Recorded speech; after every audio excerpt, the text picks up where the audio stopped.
Hello mga kailungga! Una sa lahat, batiin niyo muna ako ng happy birthday kasi birthday ko ngayon mga kailungga. Charot! Birthday lang pala ang meron ako ngayon at wala akong handa mga kailungga, pero okay lang yun, hindi naman mahalaga ang handa. Ang mahalaga po ay yung importante. Charot! Siyempre, una sa lahat, maraming salamat Lord sa +1 na binigay mo sa akin ngayong taon. Sana marami pang plus ang darating sa buhay ko. At dahil birthday ko nga ngayong araw, so hindi naman talaga mahalaga ang handa mga kailungga. Ang mahalaga sa akin ay buong aking pamilya at walang sakit. At syempre marami pa talagang birthday ang darating sa akin kasama ang aking pamilya. Napakalaking blessings na talaga yun sa amin Lord. Kaya thank you talaga. And syempre Lord, sana po i-grant mo na po yung wish namin ng buong pamilya ko. Kasi kapag nag-grant nyo po yun Lord, ay napakalaking blessings na din po sa amin. At naniniwala talaga kami na lahat ng pagsubok sa buhay namin na dumarating ay kaya naming malagpasan. Basta magtiwala lang tayo at magdasal sa ating mahal na Diyos mga kailungga, wala talagang imposible. At dahil birthday ko nga ngayon, so dadaan ako dito sa loto mga kailungga. Magtatry ako dito magtaya, baka dito pa ako swertihin at manalo. At syempre wala ding imposible na manalo tayo sa loto mga kailungga, kaya go lang ng go.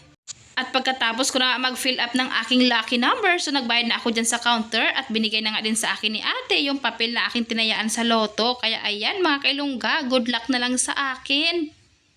Ito nga pala ang binili namin sa market mga kailungga, lamang loob ng baboy. Kasi nga bigla ako nag-crave sa dinuguan na lamang loob ng baboy. Kaya pagkarating namin sa bahay, nilinisan ko agad itong mga lamang loob. At ayan mga kailungga, papakuluan ko lang siya hanggang sa lumambot.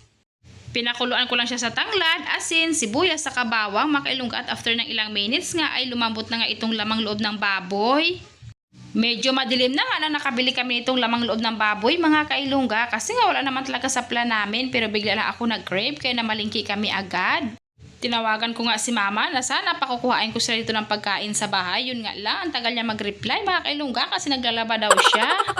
Gabi na nga din siya nag-reply sa akin at ang sabi niya sa akin ay nakakain na sila mga kailungga. Medyo matagal-tagal nga din ang pagluto nitong dinuguang laman loob ng baboy kasi nga kailangan pa talaga nating pakuluan.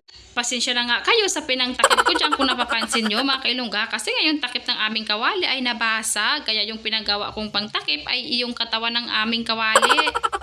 At ayan mga kailungga, nilagay ko na nga yung dugo. So kailangan natin halu-haluin talaga para hindi mamuo yung dugo. At tinikman ko nga kung sakto na yung lasa. So medyo matabang pa siya mga kailungga kaya nag-add ako ng kunting asin. Dahil luto na nga yung dugo, so pwede na siyang matakpan mga kailungga. And finally, almost luto na ang ating dinuguang lamang loob. Naglagay nga ako ng 3 sili dyan mga kailungga para mas masarap kapag merong sipa. Charot!